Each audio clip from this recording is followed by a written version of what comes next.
This is the 287 Coaches Show, brought to you live from 287 Roadhouse in Dumas, Texas. This episode of the 287 Coaches Show is brought to you by these local sponsors.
Hello, everyone, and welcome to the 287 Coaches Show. We're live at 287 Roadhouse here in Dumas, and this is show number 12. It's been quite a season, and we're glad that we're here again for one more episode. And joined tonight by Zane Powers, Daryl Waite, K-Triple-D, you guys, and we're joined by Coach Dunham tonight. So a great game. Guys can't hear me? I can hear you. We just couldn't talk back. There we go. Oh, sorry about that. You can't hear anything? I got you turned down. Oh, he's down. There it goes. How about that? Can you hear now? I can hear. There we go. There we go. All right. Hey, all right. Well, great game. And, guys, take it away. I mean, there's a lot to talk about here. Man, we have more to talk about than there is show to talk. Coach wants to go home before 10. Well, it's exciting. We're back in the playoffs, game one. And Coach, before we even kind of get into anything, Daryl, maybe this is one of the questions you've got. I don't know. I like stealing your questions. That's all right. You go ahead and steal. You've already stole my offline question. So it seems like sometimes it's getting over that hump, that first playoff game, and kind of getting into that gear, that third season. Just talk about what it is, just kind of preparing and then going in and then actually getting into the game and playing it. I think it's a big mental game. I mean, a football season is a long season, and so you do have 3 seasons. You've got your pre-district, you've got your district, and then you got your playoffs. And here we are in the playoffs. Mm-hmm. But I think you've really got to work with your kids. The mental game of kids, just not getting tired. I mean, it's a long season. You get tired. You've just got to do a really good job of getting kids mentally focused and ready for that. And I think, especially too when you've had success. I mean, the length of success or the amount of success is all different to everybody. I mean, some of these kids might be okay with winning a district championship. And so I think ever since I've got here, I've really talked about, rewiring our internal clock. Sure. And there's, because at times here, our internal clock has been that we play 10 football games, we move on to the next sport, and here we go. Yeah. But other football teams, the good ones, are playing for 16 weeks. Yeah. And so there's still another 6 weeks to the football season. And so we've got to do a really good job mentally of rewiring that internal clock, that it's not time, that we don't stop after 10 games. And sometimes it's really hard, that first playoff game, and ours is even harder than most. I mean, I think our first round is a very, very tough matchup. No doubt. You look at Decatur, they're the number 4 seed, but they are a very tradition-rich football program that's played deep in the playoffs through their history of their school. Look at all their other sports. I mean, Decatur High School is a really, really high achieving school. Sure. I mean, they're always in the top 3 or something of the Lone Star Cup, and so they're very, very high achievers. And so I think that's the other night a victory against them. I think is huge because they're a really, really good football team. Well, Coach, and Go ahead, Zane. That's one more. I'll just Before I get into stats. I'll just keep checking off the questions I intended to ask. So this is your 4th season, and in these 4 seasons, so far, just in those 4 seasons, you've already amassed an extra practice because of the playoffs and the extra season. So you've had, I think, if I counted right, you've had 10 extra weeks of practice in those 4 seasons. How big is that compared to some of the guys that you're playing against? How big is that for you and your team, getting those extra weeks of preparation? I think it's everything. That's how you build a program. You know, if we're used to playing 10 games and being done, and we move on to our second sports and all those type of things, I don't think we can ever expect to build a winning tradition here.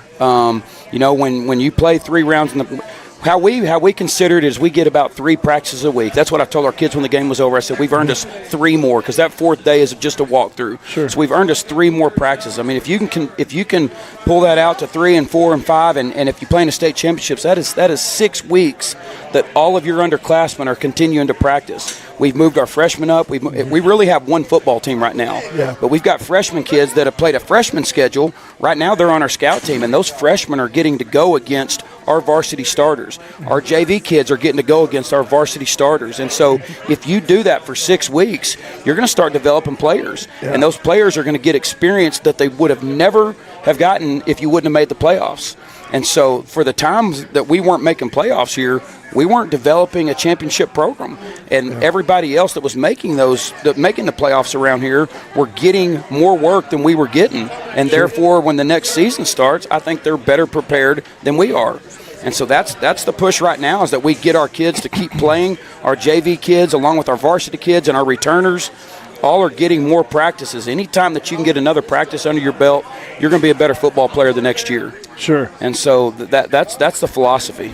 Yeah, and so that's why I want that the people, like the casual listener, to understand that this just isn't a big deal for this team this year. This is a big deal for guys that are going to be seniors in 3 years, that they're getting some unmatched time, extra time that they wouldn't have got unless there's success on the top level. Without a doubt. And, you know, and us extending that is just building the base and the framework for the people that are coming behind them. Yeah. So our freshmen right now are just having the opportunities that a lot of other freshmen across the state of Texas aren't getting. And so I think that's the key. And you know, it's much of a mental game as it is a physical game. I mean, you've got to continue to make the grind fun. I think you've got to change your workouts a little bit as you approach it. But again, there's only X amount of work that has to get done between Monday and Friday, and you still got to find a way to get that. Sure. But also at the same time, make it fun, make it interesting, because there's tired bodies right now and very tired minds, and we've got to do a really good job mentally of preparing those kids for this long season and this long playoff run. Well, there's 62 teams, other teams that didn't get to practice football this week in Division 4, 4A Division 1. And, you know, after this week, there's going to be 16 less teams that are doing that. So each week, you're getting a leg up on somebody. Sure. Well, the Dumas Demons played the Decatur Eagles on Friday night. We played at Fair Park Stadium in Childress, and Decatur jumped on us early. They scored the first 3 touchdowns of the game. With 3:58 left in the first quarter, Decatur led 17-0. But the Dumas Demons get the ball back, and they score with 1:22 left in the first quarter. Braden Boggs rushing a 10-yard pass to Zyrell Murga, and the extra point by Emmanuel Banez was good. It was, and obviously not the start that we wanted. Sure. But I think it's also very, very. I think it's really neat to say is that, I mean, our kids never waver. You know, our coaching staff never did. There was never any panic. Definitely wouldn't like to spot them 17 points, but you just really saw our kids just continue to fight. Yep. And a way I've talked about it a lot is we had to adjust to the speed of the game a little bit. Because I really think that Decatur was doing a really good job. They were not only just the speed of them athleticism-wise, but also the speed of the game. They were tempoing us, and we were having to line up and really play. And once we adjusted to that and made a few adjustments, both offensively and defensively, I think our kids really did a great job. And you know, our coaching staff and our kids kept their poise. There was never any panic.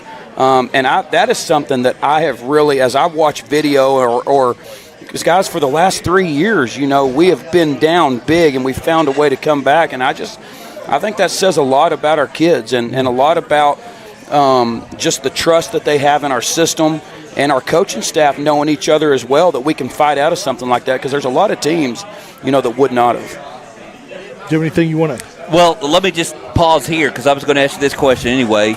Explain exactly, because we may have listeners who are like me, what you mean by the speed of the game, especially when you brought in talking to me about that, how you practice against different type of young men who aren't quite there yet. Sure. All week long, you know, your JV kids, your sub-varsity kids are your scout team, and they're the ones that are giving you the looks of Decatur. And so, you know, all throughout the week that we might have saw that exact same play, and we drove it and we covered it and everything was successful. And so when you start the game, our kids, all they have in their mind, their muscle memory is to what they saw all week long. And quite frankly, Decatur's coming at a much faster speed with their athletes and just with their play of game and everything they do, a lot faster than our JV kids are.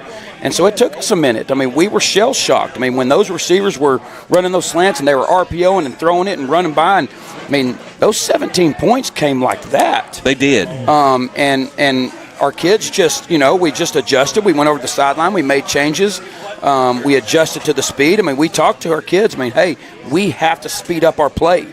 We have to play faster. That we're not playing our scout team. And as soon as our kids understood that and we made a few changes and adjustments, you know, you didn't notice it the rest of the game. You actually noticed us actually taking the upper hand and playing at a faster speed than they were. We definitely became more dominant after that point, but as you adjusted the speed of the game, was it us just playing quicker, or were they getting closer maybe to the receiver at the start of the play, or what else was maybe involved in that? There's definitely both. I mean, just your reaction time has to be faster. Your alignment's got to be better. You know, and when they tempo us, there was one of them we watched on film the next day, is that, we weren't in the position that we needed to be in. The ball snapped, we're behind. You know, and when you're getting this late in the playoffs and you're playing these type of teams, I mean, everything is moving faster. I mean, everybody's getting better. These programs are getting better, and so we've got to match that speed. And once we did, we played a really good football game. I think after that 17 points, we outscored them 45-7 the rest of the game. And let me ask a follow-up question here, because I know what they were doing offensively to your defense, and that's really the speed of the game. But also in that 17 points that they scored in that first 8 minutes, except for one drive before you punted, they really shut you down defensively, but there were some things going on there, too, that you had to make adjustments to. They were. You know, they were bringing a lot of different looks, a lot of slanting with their defensive line and plugging their linebackers and blitzing off the edge. And so they did. They came really, really early, and we knew, you know, that they were – how are they going to do that? We don't know. We just knew that they would be aggressive and attack us. And so as you don't know until you see it happen. And so we've got to always be able to adjust after we see it. And it took us a couple series. I mean, I think they were very, very successful on stopping us and limiting every bit of what we were doing on the first 2 series. But after that, I believe we started to really start, you know, we changed some formations, we changed some different personnel, and we really started to open up running lanes and really start having a lot of success. Okay. We talk about momentum all the time, and I forgot to mention this, but right before this score, Manuel Abanya sends another punt just through the moon. High up in the air, drives the guy who was going to receive the punt kind of back inside the 20, and he muffs it. Cannon falls on it, and it sets up this first score. It does, and special teams and really our punt team's been doing that all year long. And so, again, just another threat. We've experienced some of the same things in the playoffs in the last couple of years. When we played Springtown, they had a punter that really did a great job putting the ball up in the air, and it is. I mean, anytime you can sky them up in the air like that, I mean, they're a difficult ball to catch. Sure. And then beyond that, our coverage has been really good. Cannon Speck has been in the right spot, the right time. His effort and his hustle down the field is top notch. And anytime you do that, you're setting yourself up for success. So we had to grab the momentum because they had every bit of it when it was 17-0. Sure. Yeah, they did. And so it kind of goes back and forth there as we enter in the second quarter. But Dumas begins a drive and gets in and scores with 2:19 left in the half. It was a 1-yard run from James Bednors this time, and there was a 2-point conversion run by Emmanuel Ibanez, kind of on a fun little play there. And the Demons draw within 17-15. I think our swinging gate's something that is really allowing us to win games. I mean, we've been real successful with that, and I think we'll continue to. I stated this when we very, very first started this. I mean, from a mental perspective, because so much of this game is mental. From a mental perspective, anytime you get scored on, a lot of times your heads are down, you're hanging them, you're feeling sorry for yourself, and this just does not allow for any time like that. I mean, you've got to bounce back, you've got to get lined up, or you're not going to be successful. And so Coach Hernandez has done a really good job. Him and Coach Scott, they're both our special teams coordinators. They've done a really good job with our 2-point conversion. And then you saw us make some adjustments, with our kicker and stuff. And I thought it was really good. Emmanuel did a really good job kicking our extra points. It doesn't allow you to change personnel and give the defense an opportunity to change personnel as well. And so it's really working well for us, and we've got to continue to execute on that phase of the game. Well, I wanted to ask you about the touchdown play. And then I think you did a similar play leading to that second touchdown, but it was Zyrell Merger coming out of the backfield. And what I kind of remember is that play, almost a similar play, successful against Decatur in the Fog Bowl. So is there something Decatur was doing that Coach Waddell said, we can really hit this back out of the backfield? I think there's just so much going on. In that set, there's so much going on in the backfield. And you've got to be really, really disciplined with your eyes because we've got a lot of motion. We got people moving. We were bootlegging one direction, bringing guys from the other direction. And so on that play, it was wide open. We ran the exact same play a little bit later in the game. Yes. And they reacted to it a little bit better. And so it forces people to be really eye disciplined. And it really wasn't something, that they were alignment-wise or anything. We just know that any time out of that set, we've got a lot going on in the backfield, and it creates people to be extremely disciplined. And it also puts Braden out on the move of where he has a lot of success. Well, the second time was just a little bit later, and it was tipped, actually, by a linebacker, and Zyrell Merger just kept running, able to bring it in. And I think that set up that second touchdown. That was huge because I think we were only up 6 at that time. I don't think we were up. I think we were still – I think it was 17-7. We'd missed the field goal, stopped them, and we were driving again for that second touchdown. Then we scored a couple of plays later. So it was very similar play, but it was definitely hit by the linebacker, and Zyrell Merg was able to, on the tip drill, bring it in. It was tipped, and it was definitely a play that we needed. I know that we had regained some momentum, and that was huge. And I think it was also fourth down. It was fourth down. I think it was like 4th and 4. I think it was. So big play. Yes, sir. Well, so Decatur gets the ball back with 2:19 left, and I felt like this is where, again, it just shows the poise of your coaching staff and of our players. Still trailing 17-15, 2:19 left in the half. We know Decatur's going to get the ball to start the second half, and so it becomes kind of a big series for our defense. We need a stop. And we're able to make some plays, even save some time there where we get the ball back right before halftime. And with 20 seconds left in the first half, we score and take the lead because not only do we score to go up 21-17, we get the 2-point conversion, this time a run by Braden Boggs rushing, take the lead at 23-17 and go in at the half ahead. And it's like, it almost felt like Decatur was like, what just happened? I agree.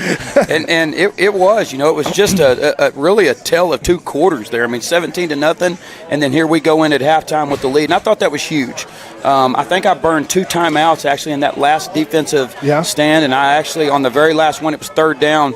And I said, if we get a stop here, Coach Waddell, I'm going to call a timeout. And so we're going to have none. So I'm going to need it. We're going to have to move fast on offense without any timeouts. And I did. I ran down there and called a timeout. We didn't have any. Offense did a really good job of getting down and getting in the end zone. And I thought that was really, really, really big momentum swing that we take the lead at halftime after being down 17-0 in the first quarter. And I wanted to say, I think that Jace Harris, and you have some tremendous receivers on your offense. You got a lot of strengths on your offense, but I think Jace Harris has really become what I would call a possession type receiver. And I think on the one play he noticed Braden was maybe in trouble trying to scramble, and he took off for the corner, and they connected down there at the 10-yard line on that drive, and then I think they punched it in 2 plays later. We did. I can remember 3 plays that I believe Jace had that were huge, huge plays in the game. Yeah. And not huge touchdown catches, but very, just like you said, very possession type catches in the right time. I remember he caught another one over on our sideline, fading away, and caught it, and it allowed us to move the chains. And yes. So doing a really, really good job. I mean, that speaks just volumes of our kids. Just, everybody's ready to make a play at any time. Nobody gets selfish. Nobody worries about where the ball's going or who it's going to. Just, we've got a lot of kids that are stepping up and making plays and you have to. At this time of the season, you have to do that. And even one more play with Jace Harris's hands. I don't know if it was 14-0 at this point or if it was 17-0. He recovered an onside kick. He did. Where he was on his knees kind of falling back and catches the ball and is able to fall on top of it. That was a big play at the time. It was huge, and they do a little system there where they've got 2 kickers. They can kick it each way, and then they've also shown, to kick it onside up the middle, and it was a huge, huge catch to allow us to have the football right there. And so another good play by Jace. Man. So we go into halftime up 23-17. We stop Decatur coming out of halftime, but we need to talk about that stop. So Decatur gets the ball, and they end up making a really big play on I think it was a 3rd and long. It was 3rd and long, and their quarterback, you had him in his arms, and he just pulled it out, and he just threw it like 5 yards, and the running back was there. And anyway. Yeah, I think he runs like 70 yards. All the way down to the 10 or 12. Yeah, inside the 20. But they end up getting 1st and goal on the 1. They did. Yeah. That was a whole series of that, starting back before the long run. They'd run a play action. We actually blitzed off the edge. Our defensive end almost had him in the grasp. He spins out of that, flips it to the running back after the play action. He runs down the sideline. Again, I think that play shows a lot about our kids. It's never over. We have a, bend but don't break style. We had a DB chase him down, knock him out of bounds over there at the 12. Yep. They go ahead and do get a 1st down inside the 2-yard line. Yeah. And then just a gutsy effort by our defensive kids, to hold them out 4 downs. A team that had proven, what they could do out of their 2-back sets and how they move the football. A very, very big physical running back.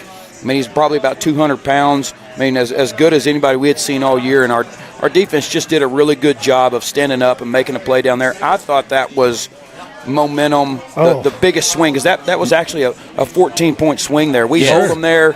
The next one, which I'm sure we're going to talk about in just a second, but Braden busted down the sideline, so that was huge. So that would have been, for them, the go-ahead score. Would have given them, it would have tied the game with the touchdown. They would have had a chance to go ahead with an extra point. We stopped them on the 2-yard line. First play, we hand off to James. He gets stuffed around the line of scrimmage and kind of makes a good effort to get out of the end zone. Right. Agree. The next play, I don't know if it was called or if Braden just did it, because Braden is a baller. He is that. He takes off and goes like 72 yards and gets us. I mean, just completely flips the field. You can tell Decatur is like, It did. I mean, that'll suck the energy out of you. Yeah. And so that was a huge play in the game, a huge series of events right there. And again, I don't think that happens without poise, without a coaching staff and kids that are able to settle down in the heat of the moment and be able to execute. Because very easily on both sides of the football, with them 4 downs on the 1 yard line, your percentages are that they're going to get in the end zone.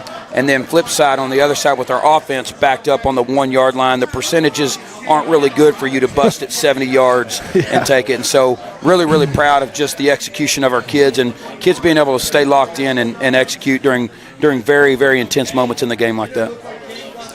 So with 6:44 left, Braden ends up finishing off that drive, runs it in from 2 yards out. Ibanez kicks the extra point. We go up 30-17.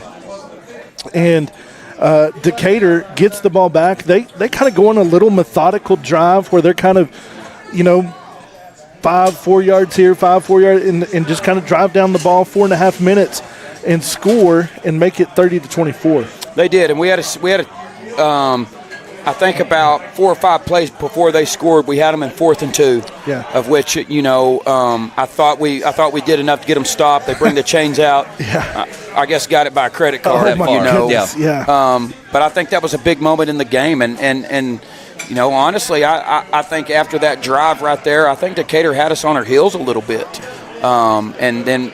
The only thing that I said during that entire time is I don't know what you said the time was, but we were closing in on finishing the third quarter. Yeah, 2:08 left in the third. And it did. It took them a long time. And I said the only positive deal here is that we have this lead, and they are using a lot of time on the clock. And so I thought that was in our favor. And then our offense does a really good job of answering after that. So we get the ball back, and I think going maybe what might have been one of our best drives of the season. It was just like classic Coach Dumas football. It takes over 6 minutes off the clock. Doing the math real quick in my head, 6 minutes and 22 seconds on the drive. James scores on a 9-yard touchdown run. I don't know how many times James ran the ball himself on that drive, but I would venture to say it had to be at least 7 or 8 times. And we give it to James on the 2-point conversion on that one as well, and he ends up making the score 38-24. And that's 7:46 left in the game. The game's by no means over at that point, but it was a big gut punch to Decatur to give up a over 6 minute drive, almost 6.5 minute drive, and for us to do it the way that we did. I agree, and I think that was just a huge time in the game where our offensive line really flexed their muscles. Did a really good job of just taking control of the line of scrimmage, allowing us to move methodically down the field for a 6 minute drive, and that's how you finish out a game like that. I mean, because the points were on our side. We had the lead. And all we needed to happen is we needed the clock to move and continue to possess the football and keep it out of Decatur's hands, of which we did. And I think the defense had shown up to, from the second quarter on that they were going to have that mentality of you might get a few yards here, but we're going to stop you at some point. I think so, and as I look back at that and I looked at our yardage, we gave up some yards on defense, but we didn't give up the points. And I think that is the key, because there's going to be guys, especially in these playoffs, offenses that are going to be able to test us. We're not going to all year long, be able to just keep people out of the end zone all the time. I mean, people are going to move the football on us, but I think we've got to keep the philosophy of bend but don't break. And we showed that. We showed that with the goal line stand down there. And again, they might move the football from 30 to 30, but our mentality's got to step up, and we've got to keep them out of the end zone. I thought that's what we did all night long. Well, to seal it, put the nail in the coffin in only a way that he could do it. He is a man of not big stature, but he plays with incredible heart, like he is a huge wide receiver on the outside. Juan Romero makes a play on a ball from 34 yards out. Incredibly athletic enough just to stay in bounds, but runs by his guy, scores a touchdown, and we end up taking the 45-24 lead, and it kind of at that point you felt like, here it is. It did, and that was a huge play. That ball was actually, it was a good ball, but it was thrown outside. It was thrown over and outside, and so Juan really did a great job adjusting to the football. I think it was fingertips, and then the ability to stay inbounds and score. And so, I think that was a huge touchdown for us. And again, I think it really just sealed the deal and allowed us to close out that football game. Well, final stats, Dumas with 363 on 63 plays of offense. We averaged 5.8 yards per snap, get 101 through the air, and 262 on the ground. We run it 49 times in the game and average 5.3 yards per rush. That's big. You can win a lot of football games averaging 5 yards a rush. You can. As we talked last week, I said the game was going to be one up front, and that's winning it up front. And I want to. Are you sure? Yeah, keep going. I want to say something about Decatur's total yardage. Sure. Because you did talk about bend, no break, but I think they had 401. 401.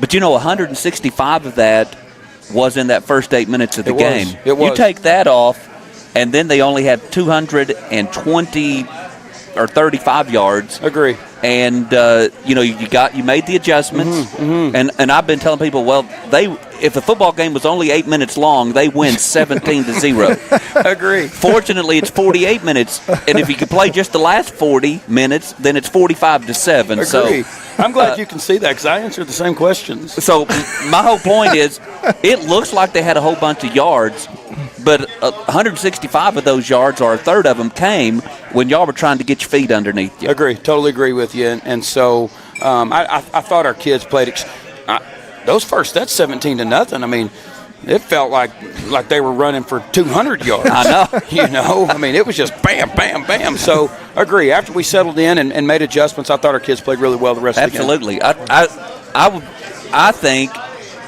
it's the best you've played all season.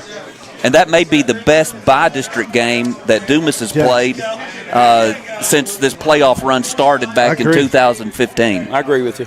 Yes, sir. For sure. Time of possession, I thought, was another big stat for Dumas. We have the ball for 28.5 minutes to Decatur's 19.5 minutes. Yep, huge. Almost a whole quarter. Some of those big drives that you're talking about is where that comes from. Sure. That huge drive there in the fourth quarter to go up is a lot of that. Combined third and fourth down for Dumas, we were 7 of 15, which is about 50%, which is really good. We hold Decatur to 4 for 16, so 25% on their end. Huge. And I'm a defensive guy, so I believe if you can win the third down like that you can win football games. That was huge.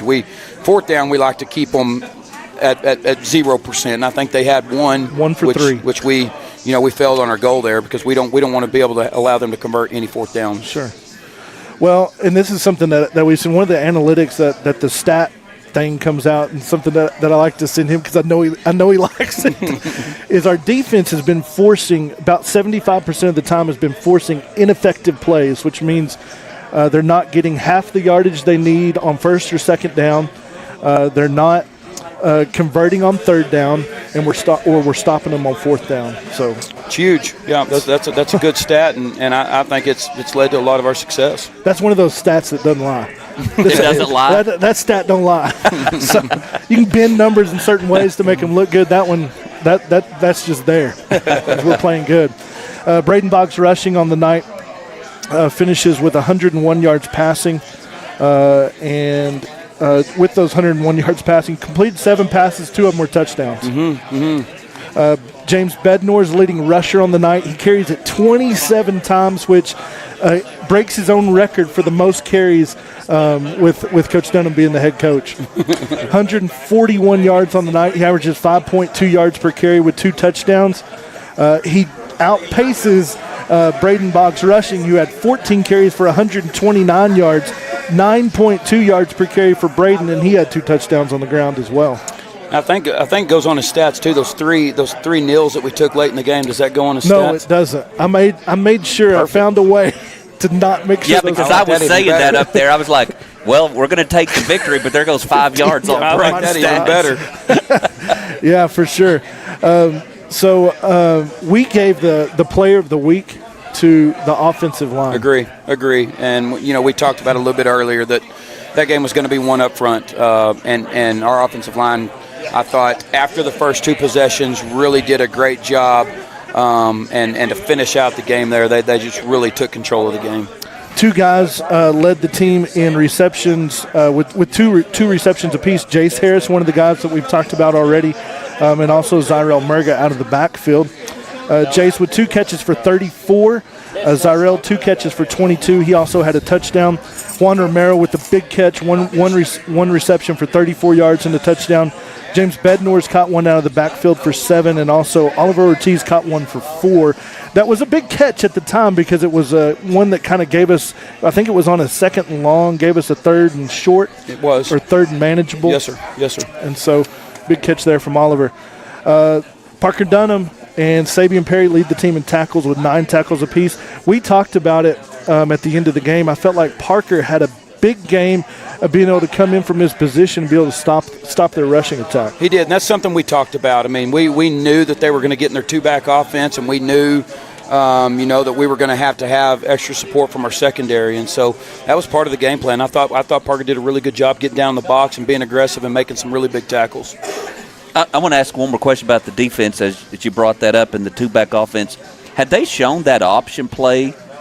Because they ran that for that first 8 minutes, and then you didn't see it much after that, but that's because y'all started to shut it down. We had seen it, Okay. and a lot of, we weren't executing very well. And so we did change a few things of how we played it and got kids in position where they needed to be. And after that, we had a whole lot of success. I mean, I think they ran it 2 or 3 times after that, of which a lot of them were for negative yardage. Right, and then they quit trying at all after that. So. That was the key. I mean, we had to adjust that and get that stopped because they had a lot of success early in the game with that. Yeah, that's why I wanted to ask you about that. I wasn't sure if it was something new or if y'all just need to make those adjustments. It wasn't new. We had seen it, but we weren't executing it very well.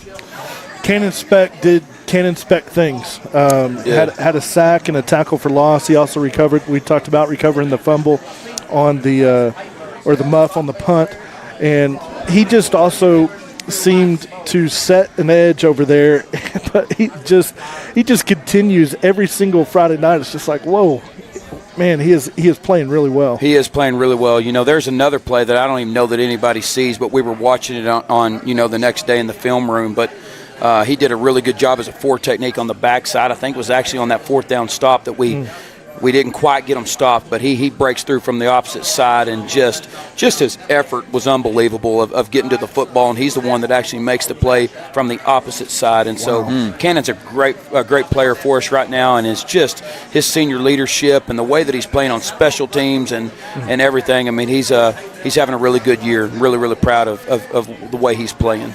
Definitely been a special player. The other guy just makes plays every time was Braden Boggs rushing. He had 2 tackles for loss as well. I mean, we kind of joke about it on the air. He plays and he has all these long runs and he's playing so hard on offense. And he goes out on defense and doesn't even look like he misses a beat. He doesn't. His his will to win right now is a special thing. I don't know that I've seen many like him. We actually try to get him some breaks on defense, and he won't allow it. I mean, he does not want to come off the field, and I think that's just I think he does. Our kids see that, and so in times of where we might be a little bit tired or something like that, our kids suck it up because they continue to watch the way that he plays on both sides of the football.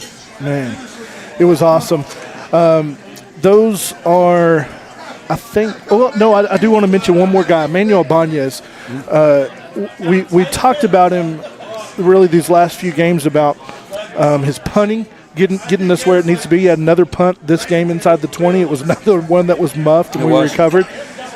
He also kicks 3 extra points this game, returns 3 punts, and on average, those punt returns were 23 yards. He's doing a really good job for us. And then and then on top of that, he probably had 4 pass breakups, which honestly should have been interceptions. One was an interception, and then after he makes 2 steps, it comes out, and they called it incomplete. But that would have been a touchback I believe it would have. I'm not sure how all of that came out, but it would have been. And he's doing a great job. He's a kid that that we utilize a lot. We use him in a lot of different positions. He's got, obviously you can see he can kick field goals, he can punt. He's got a lot of abilities, and so. He's a kid that's doing a great job for us right now. He is. Well, let's go ahead and take a break. I think we've been talking for a couple hours. Let's go ahead and take a break. When we come back, the Demons are preparing for another big game this weekend as they'll be heading to Plains Capital Park down in Lubbock for a Friday night clash with the Fort Stockton Panthers. After this break, I guess we'll come back and we'll talk about Fort Stockton. Yes, sir.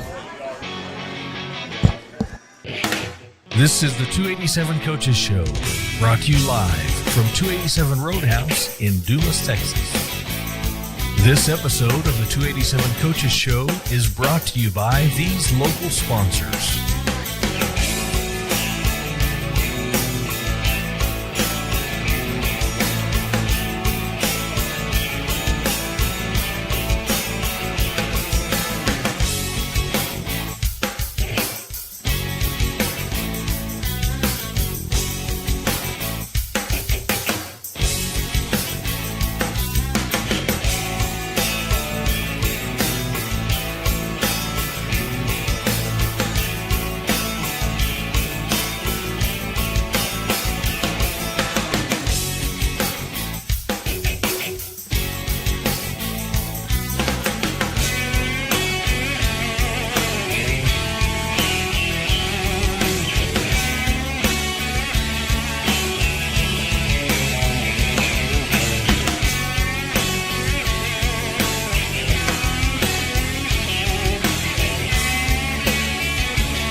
Welcome back to the 287 Coaches Show. And I'm going to take it over, Zane. We're going to jump right into some highlights. All right. Turn my volume up a little bit. Yeah, I can't hear very well. All right, we're back, and I think we're going to watch highlights. Let's do it. From last game, and we'll see. I guess as we kind of go through these, we can talk through them. A lot of these have been plays we've already talked about. It is. There's the goal line stand. That was a really big play for us. Held them 4 downs inside the 2-yard line.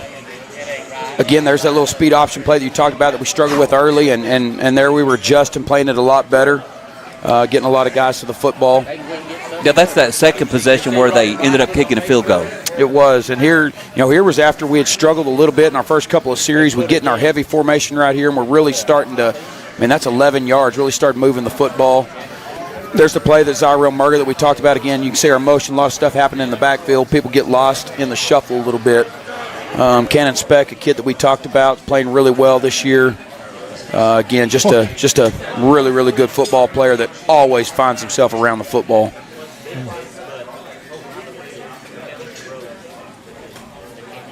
Again, just a James Bednore's huge run. Look at all the yards after contact. A kid that is really, really just playing really good this season. Huge hole on that previous play, too. There was. Zane could have made 5 yards on it. There you go. James made 25, but yes, sir. Zane would have made 5. Here's Braden that we talked about. This was a huge play because that quarterback's really, really good, and we had over pursued a little bit, thought he was going to get out the backside. That was 3rd down. They punt after that. Braden makes a really, really good play. Here's Jace Harris on some catches that we talked about.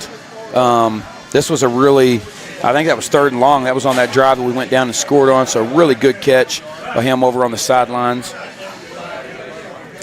Braden just making plays. Again, his will to get in the end zone is really special there.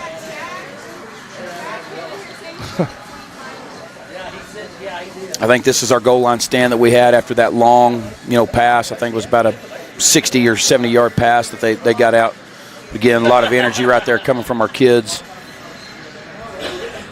And then here, right after that goal line stand, here's the big run by Braden.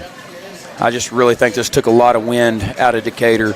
possibly a 14-point swing here. I mean, they could have scored right there, and we take it about 5 plays later, and we score a 14-point swing, and that's how you close games out. James, again, just effort. Effort is really good right there. And there's Braden finding a way to get in the end zone again.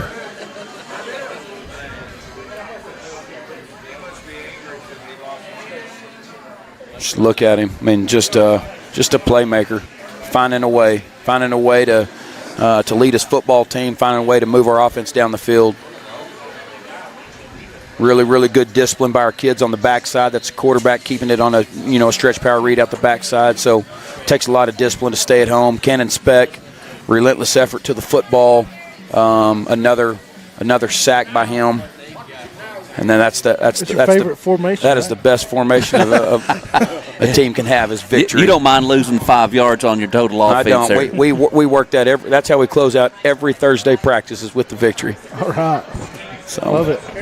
All right. Well, this week, Coach, when you get in the playoffs, no matter what you may think about another team, and the team you're fixing to play, I think, is 9-1, maybe 9-2, and. When you get in there around the players, you got to take everyone serious. And so you've got Fort Stockton coming. From what I've seen, they got a really decent quarterback, maybe a really good quarterback. They've got our full attention. They're a good football team. I really think they're very similar to us. They're a team that very, very run heavy. They're big. They're physical. They do a really good job of fitting into their scheme. And as you mentioned, their quarterback's special. He's a big physical kid.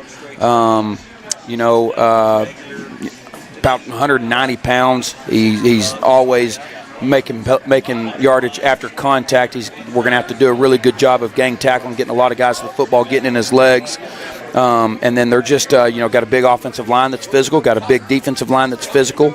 And so they've got our full attention. We're watching them on film, and we're going to have to play really well in order to extend this season and beat them come Friday night. No doubt about it. Well, from what I've seen, they run a spread formation, which is kind of similar to yours with a pistol back, sometimes a back up by the quarterback. Do you see them as a team that's going to try to establish the run and then maybe come back with a pass? Very multiple with formations. I mean, 1 tight end set, 2 tight end sets, 1 back sets, 3 running back sets, 2 running back sets. And so they do a really, really good job with formations and trying to get their kids in position to make plays. They're going to run counters, and then they've got great ways to counter off of that with their quarterback. And so it's going to require us to be extremely disciplined. It's going to require us to put our kids in position to make plays. And then he does a good enough job with his receivers and possibly some play action stuff and their bootlegs, which play off of all that run game. And so we're going to have to be disciplined. We're going to have to do a really good job of keeping our eyes on our keys and getting as many hats to the football as we can. Well, defensively, I really haven't seen the highlights that I've seen just shows their offense. So tell us a little bit about Fort Stockton and their defense. They're big. They're really physical up front. They're a 4-man front. They've been in and out of a 4-man, 3-man, but majority they're a 4-man front. Something that they do is they play a lot of their kids both ways. Their quarterback plays safety. Their tight end or their inside slot on a lot of their different plays. Plays defensive line, and so they're doing a really good job of maximizing their kids and trying to get the best players on the field at all times. And so they're aggressive. They're aggressive on defense. They really run to the football. They're just a big physical football team, and that's how they've gotten to their 9-2 record right now. Is they just have done a really good job of playing big and physical on both sides of the football. Well, I know that I wouldn't want to give away any of your strategy, but as you look at them and Coach Waddell and the offensive staff, and this may just be a yes or no question, do you see places where you think you can have some success? Sure. I mean, I believe that that we've got an offensive scheme that'll allow us. We're going to definitely have to make adjustments. We're going to have to do some things a little bit differently than our approach with Decatur. But I definitely believe that we've got an offensive scheme that's designed to score every time we touch the football, and so that's going to be the plan. I think it's real important that we control the football. We're going to have to be really good. We can't give them any extra opportunities. We're going to have to secure the football. And again, I think if we want to win here in Dumas, we're definitely going to have to establish a run game. That's going to be something that we're going to have to do. But I do think it'll be a challenge. I think they're really big up front and do a really good job of clogging holes and being aggressive. So it's going to be a challenge for us. Well, last week I asked you what was the one key you saw coming into the Decatur game, and you mentioned winning up the up-front battles, and we gave the offensive line the Player of the Game award.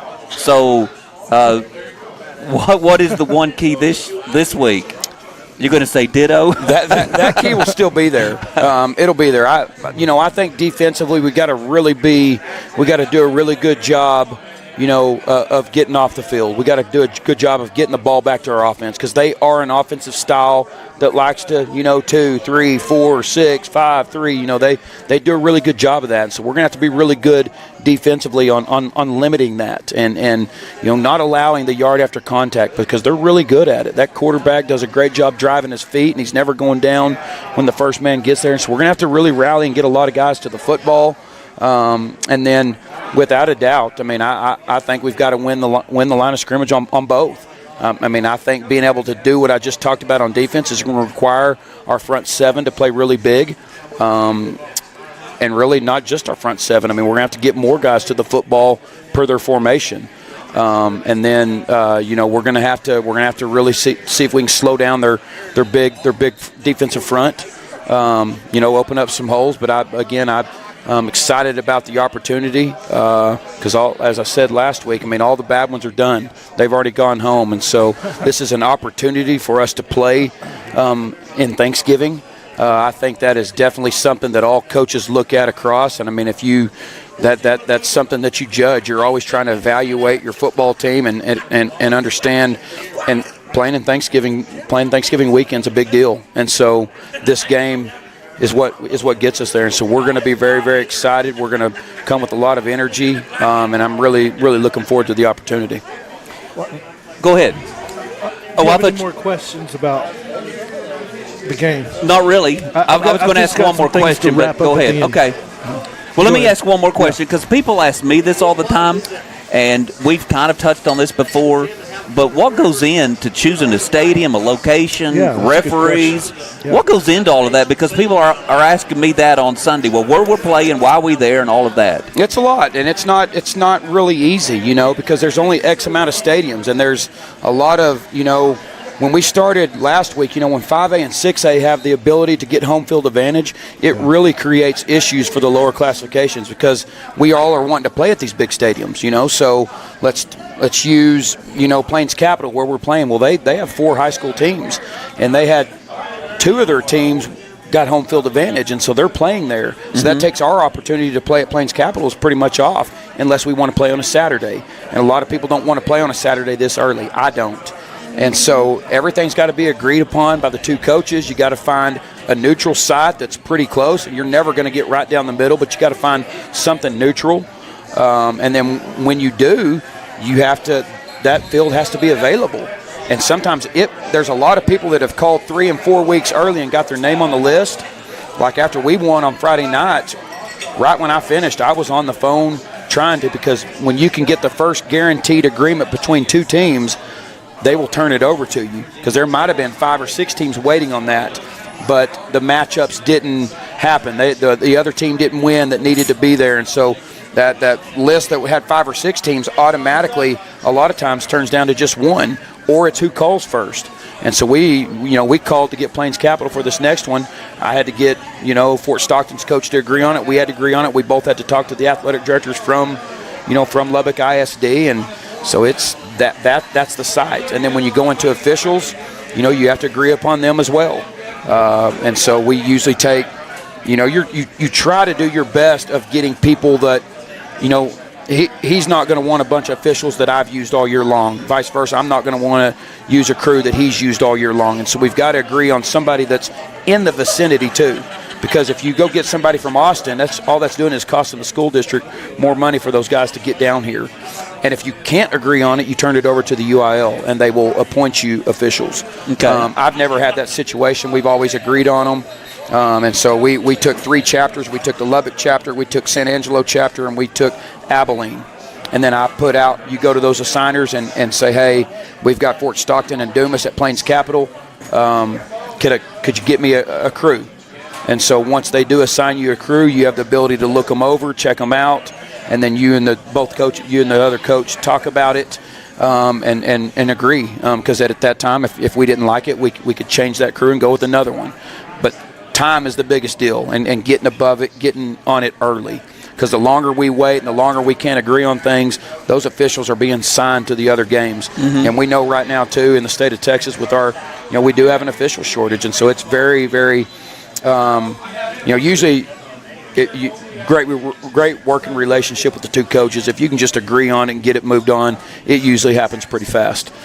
And what will amaze some people, I've been around coaches for a long time, so it's not going to amaze me, is that you are already talking to Wichita Falls, Hershey, and to Clint. Both. Because if you win, you're going to play one of those teams, and I would imagine that the coach at Fort Stockton is doing the same thing. It is. And a lot of places will not do anything until they will not lock you into a place until all 4 teams have agreed. And with our, with our geography and the different, so messed up. I mean, that's a long ways. That's really hard for Clint, Fort Stockton, us, and Hershey to agree on something that is in the middle for all of us. Right. That's really tough. It is. And so I'm working with Clint, working on a place if they win where we're going to play, and then I'm working with Hershey as well on a place if they win where we're going to play.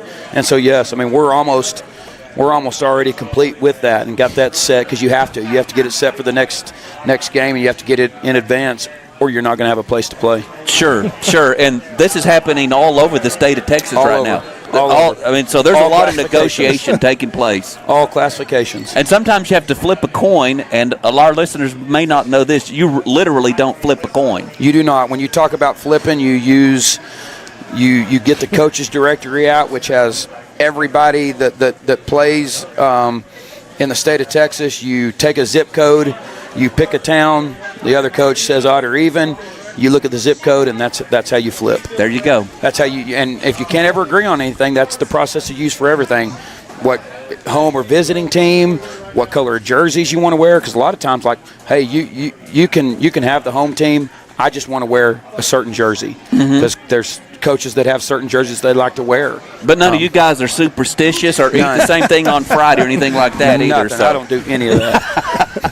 Never would cut your beard or shave or get a haircut or anything either. No way. No way. Well, I've got a couple things that I think are special that our listeners need to know about. James Bednor is the first one. He goes over 1,000 yards rushing on the season with 1,047 yards.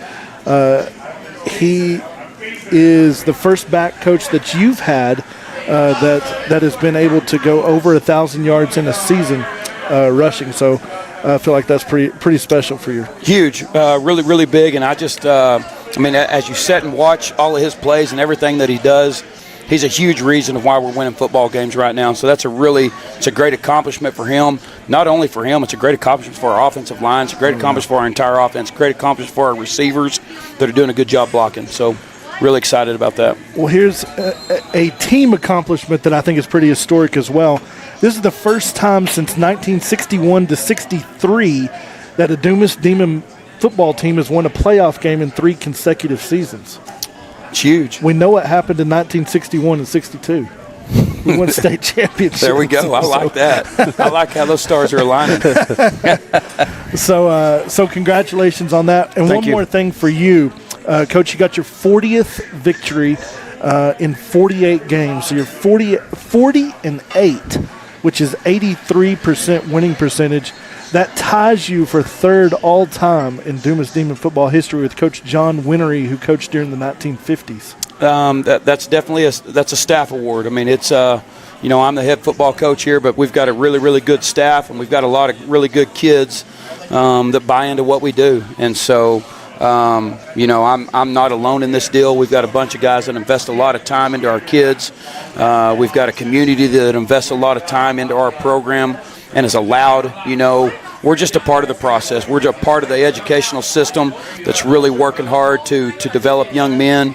And so I will never take that alone. We've got a really good staff that's worked really, really hard to allow that 40-8 record. And so very honored for that, but I'm honored to have a really good coaching staff that works really hard with kids. I feel like at least the casual listener might not understand this, but this is something that's special. Not every team gets to sit around and say, well, in the last 4 seasons, which our 4th season is still going, we've been 40-8, which is we've been here for the 0-10s and the 1-9s and the 2-8s and the 3-7s. Let me help you. Yeah, sorry, and, it's all right. and 4 and 6s and all that kind of stuff. So being able to average right now 2 losses a season and be able to play deep into November, play a game in December has been something special. It is, and I'm excited about it, fired up, about where we're at right now. I've talked to our kids, and I believe we've if you can't believe it, then I don't think you're going to be able to achieve it. And so we believe we can go as far as we want to go. I think if we can continue to have kids that are hungry, that are excited about playing the game, and that you've always got to have a little bit of luck on the way. And I think that's very important. And if we do that, I think we're really starting to play really good football at the right time. I'm very, very, very pleased with the football team that we have now versus what we put on the field week 1 against Ryder. I think we've had a lot of growth, and I think we've really got some kids because you look at it, I mean, we played much of our football season without our top 2 receivers. Yeah. We played a lot of our football season without our starting inside linebacker, without our starting safety, and so next man up mentality. It's something that we're talking about this season is just to burn the boats. I mean, we're all in, whatever it takes in order to keep advancing and move on to the next round. We're in, and so we've got a staff that really believes it, and we got kids that really believe in that philosophy right now. And so I think we can play as long as we want to play.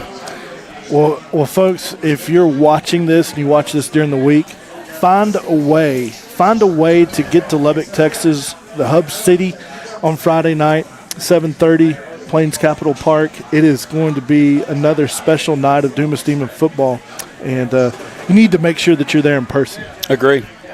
All right. Well, I don't have anything else. I'm good. I get to talk to Coach in the morning. So that's a pretty good way to end it right there, I think. It is. Yes, sir.